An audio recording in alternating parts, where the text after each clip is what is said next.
صدیق رضی اللہ تعالیٰ عنہ اور حضرت مولا علی رضی اللہ تعالیٰ عنہ، ان شخصیات کا صحابہ کرام کا آپس میں کتنا اتفاق تھا، کتنی محبت تھی، یہ آپس میں ایک دوسرے سے بے انتہا محبت کرتے تھے۔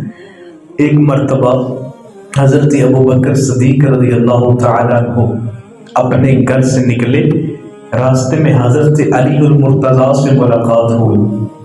جیسے ہی حضرت علی سے ملاقات ہوئی تو جناب صدیق اکبر مسکرانے لگے۔ حضرت علی نے پوچھا، بھائی صدیق مسکرانے کی وجہ کیا ہے، مجھے دیکھ کر مسکرایا کیوں ہے؟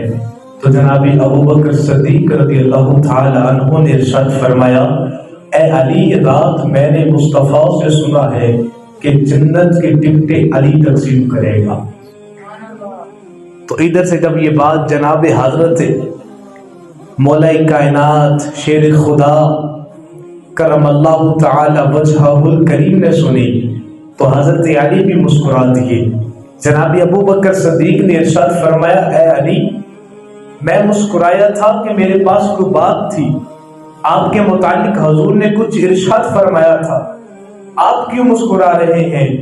تو مولا کائنات، ولیوں کے تاجدار، اسد اللہ الغالب حضرت مولا علی کرم اللہ تعالی وجہہ الکریم نے ارشاد فرمایا، اے صدیق، رات مصطفیٰ نے یہ تو فرمایا تھا کہ جنت کی ٹکٹیں علی تقسیم کرے گا، اور رات مصطفیٰ نے یہ بھی ارشاد فرمایا تھا کہ جنت کی ٹکٹ صرف علی اسی کو دینا جس کے دل میں صدیق اکبر کی محبت ہوگی، جو صدیق اکبر سے پیار کرنے والا ہوگا، جو صحابہ کرام سے محبت کرنے والا ہوگا۔ حقیقت میں کامیابی اور کامرانی فقط اسی کے لیے ہے کہ جو صحابہ سے بھی محبت کرتا ہے، حضور کی آل سے بھی محبت کرتا ہے۔